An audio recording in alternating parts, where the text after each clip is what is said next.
আমি তোমাকে 100% গ্যারান্টি দিয়ে বলতে পারি ভার্ব রিলেটেড যত ক্লাস দেখছো তার মধ্যে এই ক্লাসটা বেস্ট হতে যাচ্ছে, কারণ ভার্বের খুঁটিনাটি সব কিছু আলোচনা এক ক্লাসেই করব। তো কথা না বাড়িয়ে ক্লাস শুরু করে দেই।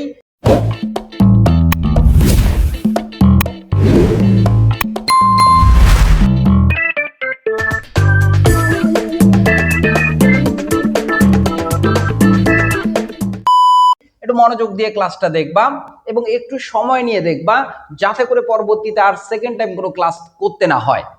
আমরা ভার্বকে মূলত দুই শ্রেণীতে ভাগ করতে পারি, একটা ফাইনিট আর একটা নন ফাইনিট। এই নন ফাইনিট ভার্ব যেটাকে আমরা আবার তিন শ্রেণীতে ভাগ করতে পারি। একটু ভালো করে দেখো কি কি: ইনফিনিটিভ, জিরান্ড এন্ড পার্টিসিপল। এই পার্টিসিপলকে আবার তিন ভাগে ভাগ করা যায়। এটা হচ্ছে প্রেজেন্ট পার্টিসিপল, এরপর পাস্ট পার্টিসিপল, এরপর পারফেক্ট পার্টিসিপল।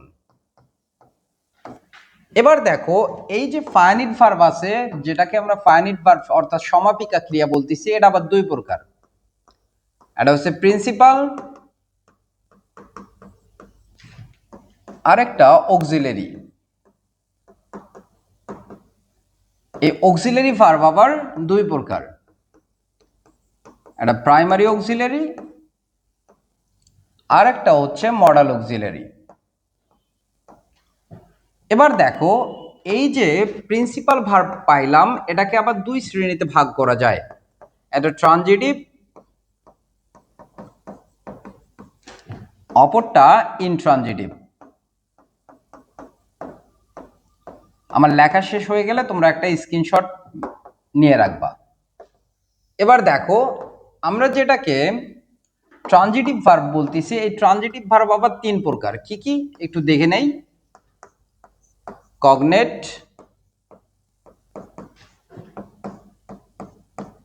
ফ্যাক্টিটিভ, দেন কজেটিভ। আবার এই যে ইনট্রানজিটিভ ভার্ব আমরা দেখলাম, এই ইনট্রানজিটিভ ভার্বকে তিন শ্রেণীতে ভাগ করা যায়। কি কি? লিঙ্কিং, রিফ্লেক্সিভ, দেন ইনকোয়াটিভ ভার্ব। তাহলে আমার সঙ্গে সঙ্গে তোমরা একবার বলো সবাই, আমরা ভার্বকে কয় শ্রেণীতে ভাগ করলাম? দুই শ্রেণীতে, একটা ফাইনিট আর একটা নন ফাইনিট। ফাইনিট মানে কি? সমাপিকা। আর নন ফাইনিট মানে কি? অসমাপিকা। এই নন ফাইনিট ভার্বকে আমরা তিন শ্রেণীতে ভাগ করতে পারি, একটা হচ্ছে ইনফিনিটিভ, জিরান এন্ড পার্টিসিপল। এই পার্টিসিপলকে তিন ভাগে ভাগ করা যায়, present, past and perfect participle. এবার দেখো এই ফাইনিট ভার্ব আবার দুই প্রকার, একটা প্রিন্সিপাল আর একটা অক্সিলারি। অক্সিলারিকে আবার দুই ভাগে ভাগ করা যায়, primary auxiliary and modal auxiliary. আবার দেখো প্রিন্সিপাল ভার্ব দুই প্রকার, একটা ট্রানজিটিভ আর ইনট্রানজিটিভ। ট্রানজিটিভ ভার্ব তিন প্রকার, cognate, factitive, causative. Intransitive verb আবার তিন প্রকার, লিঙ্কিং, রিফ্লেক্সিভ এন্ড ইনকোয়াটিভ। এবার আমরা প্রত্যেকটা ভার্ব আলাদা আলাদা ভাবে জানবো, কারণ এই ভার্বের ক্লাসিফিকেশন থেকে অনেক কোশ্চেন অনেক ভাবেই আসে। আমরা প্রথমে ফাইনিট ভার্ব নিয়ে কথা বলি, খুবই মনোযোগ দিয়ে দেখবা। ফাইনিট ভার্ব বাংলা হচ্ছে সমাপিকা ক্রিয়া। আমরা একটু কার্যকরী ডেফিনেশনের দিকে তাকাই। বলছে যে ভার্ব টেন্স, পারসন, নাম্বার অনুযায়ী পরিবর্তন হয়। তাহলে ফাইনিট ভার্বের ডেফিনেশন কি পাইলাম? যে ভার্বটা টেন্স, পারসন ও নাম্বার অনুযায়ী পরিবর্তন হবে, দ্যাটস ইজ ফাইনিট ভার্ব। তো নন ফাইনিট ভার্বের আলাদা করে ডেফিনেশন দেওয়ার আমি মনে করি না যে প্রয়োজন আছে। তাহলে কি, যে ভার্ব টেন্স, পারসন ও নাম্বার অনুযায়ী পরিবর্তন হয় না, সেটা হচ্ছে নন ফাইনিট ভার্ব। উদাহরণ দেখো, আমি সহজ করে বলি, আই ওয়ান্ট টু গো। এই যে সেন্টেন্সটা পড়লাম, বলো এই সেন্টেন্সে ভার্ব কোনটা? এটা হচ্ছে ওয়ান্ট, আরেকটা কি? To go. এটা ভার্ব। এবার দেখব কোনটা ফাইনিট আর কোনটা নন ফাইনিট। আমি বললাম আই এর জায়গায় হি লিখলাম, তখন ওয়ান কি হয়ে যাবে বলো? ওয়ান্স, অর্থাৎ পার্সন চেঞ্জ করছি, ওয়ান ওয়ান্স ওয়ান্স হয়ে গেছে, কিন্তু টু গো এর কোনো পরিবর্তন হয়নি। তাহলে নিঃসন্দেহে আগের সেন্টেন্সে এটা হচ্ছে ফাইনিট ভার্ব আর এটা কি নন ফাইনিট ভার্ব।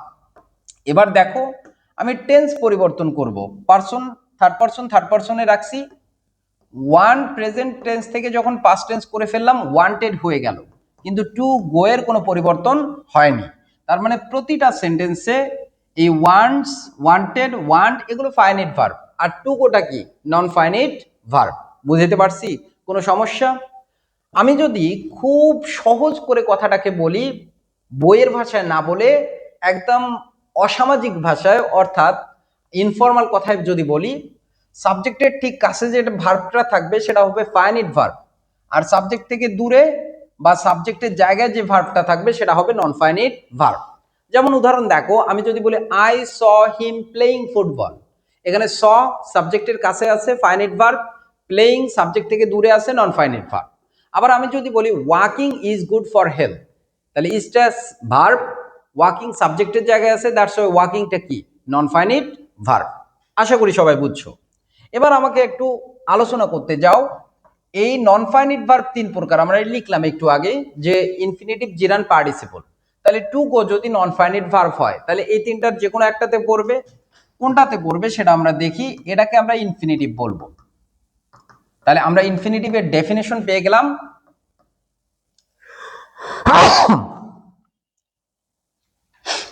তাহলে আমরা ইনফিনিটিভের ডেফিনেশন পেয়ে গেলাম। ইনফিনিটিভ কাকে বলবো? আমরা টু প্লাস ভার্বের বেস ফর্মকে ইনফিনিটিভ বলবো। তাহলে তোমরা মডিফায়ার করার সময় যখন ইনফিনিটিভ চলে আসবে বলবে যে ইনফিনিটিভ কি, আমরা বলবো কি টু প্লাস ভার্বের বেস ফর্ম। আশা করি সবাই বুঝতে পারছো। তো নন ফাইনিট ভার্বের তিনটা আলোচনা ছিল, ইনফিনিটিভ, জিরান, পার্টিসিপল। এর মধ্যে আমরা শিখলাম কি ইনফিনিটিভ। এবার আমরা যে আলোচনাটা দেখব সেটা হচ্ছে জিরান কাকে বলে। জিরান, তাহলে জিরান বলা হচ্ছে ভার্ব প্লাস আইএনজি, সাবজেক্ট ও অবজেক্ট এর জায়গায় বসে নাউন হিসেবে কাজ করে। নাউন হিসাবে কাজ করে। তাহলে ভার্ব প্লাস আইএনজি যখন সাবজেক্ট বা অবজেক্টের জায়গায় বসে নাউন হিসেবে কাজ করবে সেটাকে কি বলবো? আমরা জিরান বলবো, তাই কি না? একটু উদাহরণে আসা যাক। বলছে টিচিং ইজ আ প্রফেশন। আমি এই যে সেন্টেন্সটা লিখলাম, বলো এই সেন্টেন্সে ভার্ব কোনটা? ইজ। তাহলে টিচিং কি সাবজেক্ট কি দ্বারা তৈরি হয়েছে? ভার্বের সঙ্গে আইএনজি দ্বারা, দ্যাটস ওয়াই এটা 100% জিরান, কারণ সাবজেক্টের জায়গা আছে। এখন আমি যদি বলি আই লাইক ওয়াকিং, আমি হাঁটতে পছন্দ করি, তাহলে লাইক কি এখানে ভার্ব, আমি পছন্দ করি, কি পছন্দ করি? হাঁটতে, তাহলে এটা অবজেক্টের জায়গায় আছে, দ্যাটস ওয়াই এটাও কি জিরান। আশা করি তোমরা সবাই বুঝতে পারছো। তাহলে আমি যে শর্টকাট ট্রিকটা বললাম, সাবজেক্টের কাছে যে ভার্ব সেটা ফাইনিট ভার্ব, সাবজেক্ট থেকে দূরে যেটা ভার্ব সেটা নন ফাইনিট, অর্থাৎ জিরানটা নন ফাইনিট ভার্ব। আবার সাবজেক্টের জায়গায় যে ভার্বটা থাকবে সেটাও নন ফাইনিট ভার্ব, অর্থাৎ টিচিং এখানে নন ফাইনিট ভার্ব। তাহলে আমরা কি আলোচনা করলাম? নন ফাইনিট ভার্ব তিন প্রকার, ইনফিনিটিভ, জিরান এন্ড পার্টিসিপল। তাহলে ইনফিনিটিভ পড়লাম টু প্লাস ভার্বের বেস ফর্ম, জিরান পড়লাম ভার্বের সঙ্গে আইএনজি। এবার আমরা পার্টিসিপল নিয়ে আলোচনা করি। পার্টিসিপলের প্রথম আলোচনায় দেখি, বলছে প্রেজেন্ট পার্টিসিপল। প্রেজেন্ট পার্টিসিপল, তাহলে প্রেজেন্ট পার্টিসিপল আমরা কাকে বলবো? লিখি ভার্ব প্লাস আইএনজি, অর্থাৎ জিরান্ডও ভার্ব প্লাস আইএনজি, প্রেজেন্ট পার্টিসিপলও ভার্ব প্লাস আইএনজি। তাহলে ডিফারেন্স কোথায়? ভার্ব প্লাস আইএনজি নাউন এর আগে বা পরে বসে অ্যাডজেক্টিভ হিসেবে কাজ করে, অ্যাডজেক্টিভ হিসাবে কাজ করে। তাহলে একদম সহজ কথা, যখন ভার্ব প্লাস আইএনজি নাউনের কাজ করবে তখন সেটা হবে জিরান, আর ভার্ব প্লাস আইএনজি যখন ভার্ব অ্যাডজেক্টিভের কাজ করবে তখন সেটা হবে প্রেজেন্ট পার্টিসিপল। আমরা একটু উদাহরণে আসি। বলছে I saw a flying bird. আমি তোমাদের যদি বলি যে আই স আ বার্ড, এটা মনে করো নাই এখানে, তাহলে আই স আ বার্ড, আমি একটা পাখি দেখলাম, কিন্তু কেমন পাখি আমি বুঝতেছি না। যখন আমি তোমাদের বললাম স হচ্ছে ভার্ব, বার্ড হচ্ছে নাউন, আমি একটা পাখি দেখলাম, কেমন পাখি? উড়ন্ত পাখি। এই যে ফ্লাইং সেন্টেন্সে ভার্ব নয়, বরং নাউনের পূর্বে বসে অ্যাডজেক্টিভের কাজ করতেছে, আর এটা তৈরি হয়েছে কি দ্বারা? ভার্বের সঙ্গে আইএনজি দ্বারা। তাহলে ভার্ব প্লাস আইএনজি যখন নাউনের আগে বা পরে বসে অ্যাডজেক্টিভের কাজ করবে, সেটাকে আমরা কি বলবো? Present participle. আশা করি সবাই বুঝতে পারছো। এবার আসি 2 নম্বরে, পাস্ট পার্টিসিপল। তাহলে পাস্ট পার্টিসিপল জিনিসটা কি? ভার্ব প্লাস ভার্বের ভি3, নাউন এর আগে বা পরে বসে অ্যাডজেক্টিভ হিসেবে কাজ করে। তাহলে ভার্ব প্লাস আইএনজি যখন অ্যাডজেক্টিভ তখন সেটা প্রেজেন্ট পার্টিসিপল, ভার্বের ভি3 ফর্ম যখন অ্যাডজেক্টিভ তখন সেটা কি? Past participle. আমি যদি বলি who can feel, who can feel my broken heart, কে আমার ভাঙা হৃদয় বুঝতে পারবে? তাহলে দেখো হু ক্যান ফিল, ফিলটা এখানে ভার্ব, হার্ট হচ্ছে নাউন, কেমন হৃদয়? ভাঙা হৃদয়, এই অ্যাডজেক্টিভ ব্রোকেনটা এখানে কিন্তু তৈরি হয়েছে কি থেকে? ভার্বের পাস্ট পার্টিসিপল ফর্ম থেকে, ব্রেক, ব্রোক, ব্রোকেন। তাহলে ভার্বের ভি3 ফর্ম সেন্টেন্সে যখন ভার্ব নয় বরং অ্যাডজেক্টিভ, তখন সেটাকে আমরা কি বলবো? Past participle. তাহলে আমরা মডিফায়ার করার সময় দেখবা যে প্রেজেন্ট পার্টিসিপল ব্যবহার করতে বলতেছে, তখন আমরা ভার্বের সঙ্গে আইএনজি যুক্ত করব। পাস্ট পার্টিসিপল ব্যবহার করতে বললে ভার্বের ভি3 ফর্ম বসাবো। 3 নম্বরে পার্টিসিপলের আলোচনায় আসি, পারফেক্ট পার্টিসিপল। তাহলে পারফেক্ট পার্টিসিপল আমরা কাকে বলতেছি? তাহলে পারফেক্ট পার্টিসিপল হচ্ছে হ্যাভিং প্লাস ভি3। তাহলে এই হ্যাভিং প্লাস ভি3 অংশকে আমরা কি বলবো? Perfect participle. এই হ্যাভিং প্লাস ভি3 সেন্টেন্সের শুরুতে বসে একটা কাজ শেষ করেই অন্য কাজ শুরু করতে ব্যবহার হয়ে থাকে। কিভাবে? আমি একটু উদাহরণ দিয়ে বলি। বলছে having finished the work I will met you, মানে কি? কাজটা শেষ করে আমি তোমার সঙ্গে দেখা করব। এই হ্যাভিং ফিনিশডের নিচে যদি আন্ডারলাইন করে বলে এটা কি, আমরা বলবো কি? এটাকে পারফেক্ট পার্টিসিপল। তাহলে এতক্ষণ ধরে যা আলোচনা করলাম, আমরা আলোচনা করলাম ফাইনিট ভার্ব, যেটা টেন্স পারসন নাম্বার অনুযায়ী পরিবর্তন হবে সেটা ফাইনিট, যেটা হবে না সেটা নন ফাইনিট। এটা 3 প্রকার: ইনফিনিটিভ, জিরান, পার্টিসিপল। ইনফিনিটিভ কাকে বলতেছি? টু প্লাস ভার্বের বেস ফর্মকে। জিরান হচ্ছে ভার্বের সঙ্গে আইএনজি, সাবজেক্ট অবজেক্টের জায়গায় বসে নাউনের কাজ করবে। পার্টিসিপল 3 প্রকার: প্রেজেন্ট পার্টিসিপল কি? ভার্বের সঙ্গে আইএনজি, অ্যাডজেক্টিভ কাজ করবে। পাস্ট পার্টিসিপল ভি3, অ্যাডজেক্টিভ হিসেবে কাজ করবে। হ্যাভিং প্লাস ভি3 সেটাকে আমরা কি বলবো? Perfect participle. এবার আসি, এই যে আমরা দেখলাম যে নন ফাইনিট ভার্ব 3 প্রকার, এরপরে আমরা দেখলাম ফাইনিট ভার্ব 2 প্রকার, একটা প্রিন্সিপাল আর একটা অক্সিলারি। তোমরা জানো যে প্রিন্সিপাল ভার্ব কাকে বলে? যে ভার্বের নিজস্ব অর্থ আছে, নিজেই কাজ করতে পারে, সেটা প্রিন্সিপাল। যার অর্থ নাই, প্রিন্সিপালকে সহযোগিতা করে, সেটা হচ্ছে অক্সিলারি ভার্ব, তাই কি না? এই অক্সিলারি ভার্ব আবার 2 প্রকার, আমরা জানি। এগুলো তোমরা জানো, এই তথ্যগুলো তোমরা জানো, এই জন্য এগুলো আমি স্কিপ করে যাচ্ছি। তো মডেল ভার্ব কোনগুলো? Can, could, shall, should, will, would, may, might, need, dare, must, ought, to. এছাড়া যেগুলো শেষে টু থাকে সবগুলো মডেল ভার্ব, যেমন am, to, is to, are to, was to, are to, have to. আমরা মডেল ভার্ব সম্পর্কে বাকি অন্য ক্লাসে আলোচনায় ডিটেলস করব, কোন মডেল ভার্বটা কি অর্থে ব্যবহৃত হচ্ছে সেগুলো আমরা দেখব। এখন তোমাদের একটু বলি, এই যে ফাইনাইট ভার্ব তো 2 প্রকার, একটা প্রিন্সিপাল আর একটা কি? অক্সিলারি। আমি যেটা মেইন আলোচনা সেটা হচ্ছে ট্রানজিটিভ ভার্ব এবং ইনট্রানজিটিভ ভার্ব, এই দুটা ভার্ব কি সেই আলোচনায় চলে যাব। এটা খুবই যেহেতু ইম্পর্টেন্ট, তোমরা মনোযোগ দিয়ে একটু দেখো। ট্রানজিটিভ ভার্ব, এই ট্রানজিটিভ ভার্ব এর বাংলা হচ্ছে কি সেটা দেখি, সকর্মক ক্রিয়া। ট্রানজিটিভ ভার্বের বাংলা কি বলো? সকর্মক ক্রিয়া।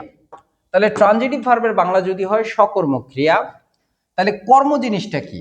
আমরা ইংলিশে যেটাকে অবজেক্ট বলি, বাংলায় সেটাকে কর্ম বলা হয়।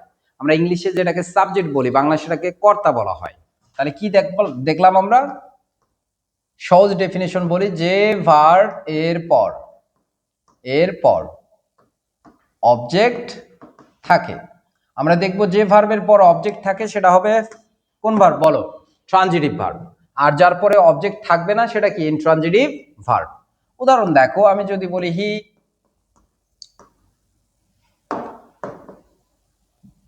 Leaves in the village, he lives in the village, Bangla কি বলো?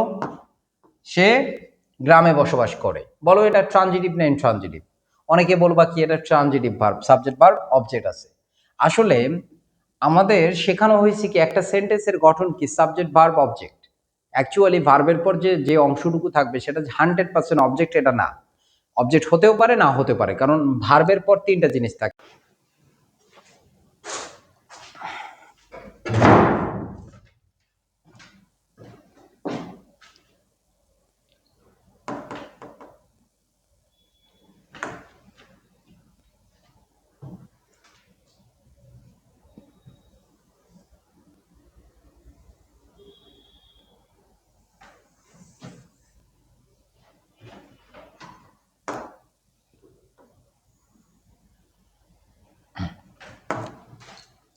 তাহলে দেখো আমি কি বললাম, হি লিভস ইন দ্য ভিলেজ। এখানে অনেকে বলবা লিভস হচ্ছে ট্রানজিটিভ ভার্ব, কারণ তোমাদের শেখানো হয়েছে একটা সেন্টেন্সের বেসিক গঠন সাবজেক্ট ভার্ব অবজেক্ট। এই কারণে ভার্বের পরে যাই পাও অবজেক্ট বলে দাও। এমনটা নয় ভাই, ভার্বের পরে তিনটা জিনিস থাকতে পারে, অবজেক্ট, কমপ্লিমেন্ট, এক্সটেনশন। তাহলে এখন থেকে আর কানা হাফেজের মতো বলবা না যে ভার্বের পর যা আছে তাই অবজেক্ট, এটা বলা যাবে না। এখন তোমরা বলতে পারো ভার্বের পর যা আছে সেটা অবজেক্ট কিনা চিনবো কেমনে? ভার্বকে কি বা কাকে দ্বারা প্রশ্ন করবা, কি বা কাকে দ্বারা। তাহলে ভার্বকে যদি আমরা কি বা কাকে দ্বারা প্রশ্ন করি, যে উত্তরটা পাবো সেটাই হবে কি? Transitive verb. অর্থাৎ যে উত্তরটা পাবো সেটা অবজেক্ট, অবজেক্ট থাকা মানে কোন ভার্ব? Transitive verb. তাহলে দেখো কোশ্চেন করো, কি বাস করে, কাকে বাস করে, কোনো উত্তর পাইছো না? তাহলে অবশ্যই এটা কোন ভার্ব? Intransitive verb. এবার আমি একটা উদাহরণ দেই, আই গেভ হার আ বুক। বলছে আমি তাকে একটা বই দিলাম, কাকে দিলাম? তাকে। কি দিলাম? বই। দেখো তো অবজেক্ট আছে কিনা? আছে। এই জন্য এই ভার্বটাকে কোন ভার্ব বলবো? Transitive verb. এই অবজেক্ট কটা পাইছো? দুটা না? অর্থাৎ অবজেক্ট দুই প্রকার, একটা ডিরেক্ট অবজেক্ট আর একটা কি ইনডিরেক্ট অবজেক্ট। ক্লাসের মধ্যে অতিরিক্ত প্যাসাল পারা অভ্যাস আমার নাই, এ কারণে শুধুমাত্র পড়াচ্ছি, ঠিক আছে? ডিরেক্ট অবজেক্ট কাকে বলে? যেটা বস্তুবাচক সেটা হবে ডিরেক্ট অবজেক্ট, আর যেটা ব্যক্তিবাচক সেটা হবে কি? Indirect object. কিন্তু কথার মধ্যে প্যাচ আছে। প্যাচটা কি? আমি যদি বলি আই স হিম, আমি তাকে দেখলাম। কাকে দেখলাম? তাকে। এখন তোমরা বলো এটা কোন ভার্ব? ট্রানজিটিভ। এখন হিমটা বলো ডিরেক্ট অবজেক্ট না ইনডিরেক্ট অবজেক্ট? অনেকে বলবা এটা তো ইনডিরেক্ট অবজেক্ট, কারণ বস্তুকে ব্যক্তিকে বোঝাচ্ছে। কিন্তু এখানে কথা হচ্ছে কি, সেন্টেন্সের মধ্যে যখন একটা অবজেক্ট থাকবে সেটা ব্যক্তি হোক আর বস্তু হোক, সেটা হচ্ছে ডিরেক্ট অবজেক্ট। মনে থাকবে? তাহলে সেন্টেন্সে একটা অবজেক্ট থাকলে সেটা ব্যক্তি বস্তু যাই বলুক না কেন সেটা হবে কি? Direct object. এবার আমরা যে জায়গায় আলোচনা করব যে ট্রানজিটিভ ভার্ব তিন প্রকার। কয় প্রকার? তিন প্রকার, তাই না? আমরা শিখলাম ট্রানজিটিভ ভার্ব তিন প্রকার। এই ট্রানজিটিভ, এবার আমরা যেটা আলোচনা করব, আমরা আলোচনা করব যে ট্রানজিটিভ ভার্ব তিন প্রকার। কিভাবে তিন প্রকার? এক নম্বরে আলোচনা করি কগনেট ভার্ব। কগনেট ভার্ব, এই কগনেট ভার্ব এর বাংলাটা কি? বাংলা হচ্ছে সমধাতুজ ক্রিয়া। সমধাতুজ ক্রিয়া। তাহলে কাকে আমরা কগনেট ভার্ব বলবো একটু দেখো, যে ভার্ব এর পর সমজাতীয় অবজেক্ট থাকে। আমি যদি সহজ করে বলি তোমাদের, যে ভার্বের পর সমজাতীয় অবজেক্ট থাকে এটা দ্বারা কি বোঝাইছে? ভার্ব যেটা অবজেক্টও সেটাই, সেই ভার্বটাকে আমরা কগনেট ভার্ব বলবো। ফর এক্সাম্পল দেখো, আমি যদি বলি I dream a bad dream, I dream a bad dream, এর বাংলাটা কি? আমি একটা খারাপ স্বপ্ন দেখলাম। তাহলে আই ড্রিম, আমি একটা স্বপ্ন দেখলাম। কেমন স্বপ্ন? খারাপ স্বপ্ন। তাহলে এটা কি? অবজেক্ট। অর্থাৎ ভার্ব যেটা অবজেক্টও সেটা, এই ভার্বটাকে আমরা কগনেট ভার্ব বলবো। আরো উদাহরণ দিচ্ছি, বলছে he ran race. Bangla কি বলো? সে একটা দৌড় দিল। ভার্ব কি? র্যান। কি দিল? দৌড় দিল, রেস। তাহলে রান এর নাউন ফর্ম কি? রেস। অর্থাৎ ভার্ব যেটা অবজেক্টও সেটা, এই কারণে এই ভার্বটাকে আমরা কোন ভার্ব বলবো? Cognate verb. আশা করি সবাই বুঝতে পারছো। এবার ট্রানজিটিভ ভার্বের আরেকটা শাখা হচ্ছে ফ্যাক্টিটিভ ভার্ব। ফ্যাক্টিটিভ ভার্ব, আমরা ফ্যাক্টিটিভ ভার্ব কাকে বলবো? বলছে যে ভার্ব এর পর একাধিক অবজেক্ট থাকে। তাহলে যে ভার্বের পর একাধিক অবজেক্ট থাকে বা প্রয়োজন হয়, আমরা সেই ভার্বটাকে কোন ভার্ব বলবো? Factitive verb. যেমন উদাহরণ দেখো, যদি বলা হয় হি গেভ মি, সে আমাকে দিল। আচ্ছা দেখো তো, সে আমাকে দিল, কাকে দিল? আমাকে। অবজেক্ট আছে কিন্তু অর্থ কি পূর্ণাঙ্গ আছে? আমাদের ইচ্ছা করতেছে না, কি দিল রে শুনি। আমি যদি বলি আ ফ্লাওয়ার, এবার দেখো তো সেন্টেন্সের অর্থ পূর্ণাঙ্গ কিনা। কাকে দিল? আমাকে। কি দিল? ফুল। মানে অবজেক্ট আছে কিন্তু অবজেক্ট কয়টা? দুইটা। এই কারণে আমরা এই ভার্বটাকে কোন ভার্ব বলবো? Factitive verb. তো ফ্যাক্টিটিভ ভার্বগুলোর মধ্যে কোন ভার্বগুলো পড়ে? যেমন সিলেক্ট, ইলেক্ট, নমিনেটেড, হ্যাঁ, এই ভার্বগুলোকে আমরা কোন ভার্ব বলবো? ফ্যাক্টিটিভ ভার্ব বলবো। এবার আমি আলোচনা করব কজেটিভ ভার্ব। যদিও কজেটিভ ভার্বের আলোচনা অনেক বড়, আমি ছোট করে আলোচনা করব, কারণ কজেটিভ ভার্ব সম্পর্কে ইলাবোরেটলি আমি অন্য জায়গায় আলোচনা করব, কারণ কজেটিভ ভার্ব থেকে প্রচুর কোশ্চেন আসে। কজেটিভ ভার্বের বাংলা হচ্ছে নিযন্ত ক্রিয়া। আমি একটু বেসিক ধারণা দেই। এই নিযন্ত ক্রিয়া কেন বলা হচ্ছে? বলছে যে ভার্ব এর সাবজেক্ট, আমরা দেখে থাকি সাবজেক্ট মূলত কাজ করে, কিন্তু পজিটিভ ভার্বের ক্ষেত্রে বলছে যে ভার্বের সাবজেক্ট অন্যকে দিয়ে কাজ করায়, অন্যকে দিয়ে কাজ করায়। তাহলে যে ভার্বের সাবজেক্ট অন্যকে দিয়ে কাজ করায়, আমরা সেই ভার্বটাকে কোন ভার্ব বলবো? পজিটিভ ভার্ব বলবো। ফর এক্সাম্পল দেখো, আমি যদি বলি আমি তোমাদেরকে ইংরেজি শেখাই। আচ্ছা, আমি যদি তোমাদের বলতাম আমি ইংরেজি শিখি, আমি লিখতাম কি ট্রান্সলেশন আই লার্ন ইংলিশ, কিন্তু আমি বলতেছি কি আমি তোমাদেরকে ইংরেজি শেখাই। আমি শিখি না, তোমাদেরকে শেখাচ্ছি, শিখতেছো তোমরা, মানে তোমাদেরকে দিয়ে কাজ করাচ্ছি। এই কারণে এই ভার্বটাকে পজিটিভ ভার্ব বলা হবে। তাহলে কি বলবো আমরা? আই টিচ কাকে? ইউ। কি শিখাই? English. I teach you English. সবাই বুঝছো? তাহলে এই টিচ ভার্বটাকে আমরা কোন ভার্ব বলবো? Positive verb. আমি একটা ছেলেকে জিজ্ঞাসা করছিলাম যে বলো তো ভাই, মানে ভর্তি হওয়ার জন্য আছে, আমি জিজ্ঞাসা করলাম যে ভাই বলো তো, যে আমি কুকুরকে খাওয়াই, তার ইংরেজি কি? মানে কতটুকু বেসিক ধারণা আছে সেটা জিজ্ঞাসা করার জন্য। সে বলতেছে আই ইট দ্য ডগ। আমি বললাম নাউজুবিল্লাহ, বুঝছো বিষয়? তো আমি কুকুরকে খাওয়াই, তার ইংরেজি কি? I feed the dog. কারণ আমি খাই না ভাই, আমি খাওয়াচ্ছি। খাচ্ছে কে? কুকুর। মানে অন্যকে দিয়ে কাজ করাচ্ছি। এই কারণে টিচ, ফিড, ইনফর্ম এই ভার্বগুলোকে আমরা কোন ভার্ব বলবো? Positive verb. আমি অন্য একটা ক্লাসের মধ্যে পজিটিভ ভার্ব সম্পর্কে ইলাবোরেটলি আলোচনা করব, সেই জায়গায় তোমরা পজিটিভ ভার্ব সম্পর্কে আরো বিস্তারিত তথ্য পাবা। এবার আমরা ইনট্রানজিটিভ ভার্ব যে 3 প্রকার পড়লাম, সেই 3 প্রকার নিয়ে আলোচনা করি। প্রথমে রিফ্লেক্সিভ ভার্ব নিয়ে আলোচনা করি। রিফ্লেক্সিভ ভার্বে কি বলা হয়েছে দেখো, বলছে যে ভার্ব এর পর রিফ্লেক্সিভ প্রোনাউন থাকে।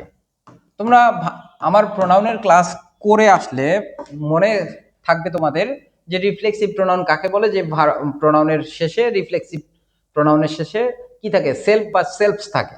সেই প্রোনাউনগুলোকে রিফ্লেক্সিভ প্রোনাউন বলবো। আমি যদি বলি হি প্রেজড হিমসেলফ, হি প্রেজড হিমসেলফ, বাংলা কি দাঁড়াবে বলো? সে নিজের প্রশংসা করলো। তাহলে দেখো, এই যে প্রেজ ভার্বটা আছে, এরপরে আমরা কি পাইছি? রিফ্লেক্সিভ প্রোনাউন পাইছি। এই কারণে এই ভার্বটাকে আমরা কোন ভার্ব বলবো? রিফ্লেক্সিভ ভার্ব বলবো। একদম সহজ না? ভার্বের পরে রিফ্লেক্সিভ প্রোনাউন থাকবে, সেই ভার্বটাকে রিফ্লেক্সিভ ভার্ব বলবো। 2 নম্বরে আসি, ইনকোয়াটিভ ভার্ব। ইনকোয়াটিভ ভার্ব, এই ইনকোয়াটিভ ভার্ব তোমাদের কাছে নতুন মনে হইতে পারে। আমি সহজ করে বলি, যে ভার্ব রূপান্তর বা বৃদ্ধি বোঝাবে, যে ভার্ব রূপান্তর বা বৃদ্ধি বোঝায়, আমরা সেই ভার্বটাকে কোন ভার্ব বলবো বলো? ইনকোয়াটিভ ভার্ব বলবো। উদাহরণ দেখো, এটা মেডিকেলের question. It is getting dark, মানে কি? অন্ধকার হয়ে আসতেছে। তাহলে আলো আছে, হয়ে আসছে কি অন্ধকার, তাহলে আলো থেকে অন্ধকার হচ্ছে, এই জন্য এই ভার্বটাকে আমরা বলবো কি ইনকোয়াটিভ ভার্ব। আরেকটা উদাহরণ দেখো, বলছে ওয়াটার টার্নস ইনটু আইস। বলছে এখানে টার্নস এর নিচে আন্ডারলাইন করছে, পানি কিসে পরিণত হচ্ছে, বরফে, এই যে রূপান্তর বোঝাচ্ছে, দ্যাটস ওয়াই এই ভার্বটাকে আমরা কোন ভার্ব বলবো, ইনকোয়াটিভ ভার্ব বলবো। ঠিক আছে, আশা করি সবাই বুঝতে পারছো। আমি যদি বলি the man is growing up, the boy is growing up, ছেলেটা বেড়ে উঠতেছে, তাহলে কি বৃদ্ধি বুঝাইছে, ইনকোয়াটিভ ভার্ব। সর্বশেষ ইনট্রানজিটিভ ভার্বের মধ্যে আলোচনায় আছে লিঙ্কিং ভার্ব, এটা খুবই ইম্পর্টেন্ট। দেখো আমি একটু ব্যাখ্যা করে তোমাদের বুঝাই। লিঙ্কিং ভার্বের বাংলা হচ্ছে সংযোজক ক্রিয়া, অর্থাৎ যে ভার্ব সাবজেক্ট ও কমপ্লিমেন্টকে যুক্ত করে। তাহলে যে ভার্বটা সাবজেক্ট ও কমপ্লিমেন্টকে যুক্ত করে, আমরা সেই ভার্বটাকে কোন ভার্ব বলবো, লিঙ্কিং ভার্ব। বুঝছো বিষয়? তাহলে কমপ্লিমেন্টের বাংলা হচ্ছে পরিপূরক। ভাই কমপ্লিমেন্টের বাংলা কি, পরিপূরক। কমপ্লিমেন্ট জিনিসটা কি আমি তোমাদের আগে বুঝাই দেই। দেখো আমি বললাম যে আমি কেমন, তোমরা বললা দুষ্টু। এই যে আমার সম্পর্কে একটা কথা বললা না, সে কেমন, অনেস্ট।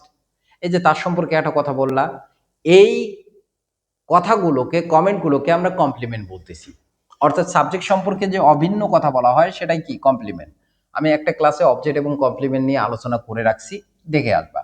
তাহলে he is honest, he is honest, তাহলে সে কেমন, সে সৎ, সে কেমন, সৎ, কে সৎ, সে। এই যে দেখো এই অনেস্টটা কার সম্পর্কে বলতেছে, সাবজেক্ট হি সম্পর্কে, এই জন্য ইজটা হচ্ছে এখানে লিঙ্কিং ভার্ব, এই অনেস্টটা হচ্ছে কমপ্লিমেন্ট। বুঝছো বিষয়? এই অনেস্টটা কি, কমপ্লিমেন্ট। এখন তোমরা বলতে পারো যে স্যার বা ভাইয়া বলেন তো যে বি ভার্ব ছাড়া কি অন্য কোনো ভার্ব লিঙ্কিং হবে কিনা। তো আমি উত্তর দিচ্ছি যে হবে, হতে পারে। তাহলে কেমনে চিনবা, বলছে সেন্টেন্সে, আমি একটু সহজ কথা বলি, বলছে সেন্টেন্স এ বি ভার্ব ব্যতীত অন্য কোনো ভার্ব না থাকলে তা লিঙ্কিং, তা লিঙ্কিং। অর্থাৎ একটা সেন্টেন্সের মধ্যে বি ভার্ব ছাড়া আর কোনো ভার্বে থাকবে না। দেখো হি ইজ অনেস্ট, ইজ ছাড়া কোনো ভার্ব আছে না, তার মানে ইজটা কোন ভার্ব, লিঙ্কিং ভার্ব। এখন আমি যদি তোমাদের বলি he is doing the work, বলো ইজটা কি লিঙ্কিং হবে, না, কারণ এরপরে কি আছে, ডুইং আছে। আশা করি সবাই বুঝছো। এখন তোমরা বলতে পারো স্যার বি ভার্ব ছাড়া আর কোনো ভার্ব লিঙ্কিং হবে না, অবশ্যই হবে। তাহলে কেমনে টেস্ট করব, বলছে অন্য ভার্ব এর জায়গায়, এর জায়গায় বি ভার্ব বসালে সেন্টেন্স এর অর্থের পরিবর্তন হয় না। তাহলে সেই ভার্বটা লিঙ্কিং। বলছে অন্য ভার্বের জায়গায় বি ভার্ব বসালে সেন্টেন্সের অর্থের পরিবর্তন না হলে বা হয় না, না হলে তা লিঙ্কিং, মানে ওই ভার্বটা তখন লিঙ্কিং হবে। আমি এই যে কথাটা লিখলাম এটা একটু উদাহরণ দিয়ে বুঝাই, মনোযোগ দাও, একটু মনোযোগ দাও। কি বলছে দেখো, বলছে আই ফিল হাংরি, এর বাংলা কি বলতো, আমি ক্ষুধার্ত।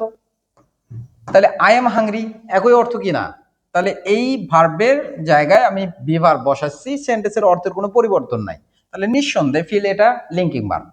কিন্তু আমি যদি বলি I feel you, most romantic sentence তাই না, আই ফিল ইউ, তাহলে বলো আই ফিল ইউ, এখানে বি ভার্ব বসাও তো দেখি, আই এম ইউ, 12টা বাজছে না, সেন্টেন্সের অর্থ ঠিক আছে, অবশ্যই না, তাহলে এটা লিঙ্কিং না, এটা কোন ভার্ব, তাহলে ট্রানজিটিভ। কাকে ফিল করি, তোমাকে। বুঝছো না? এই ছিল আমাদের আজকের ভার্বের আলোচনা। তো কেমন লাগলো ক্লাসটা অবশ্যই কমেন্ট সেকশনে জানাই দিবা এবং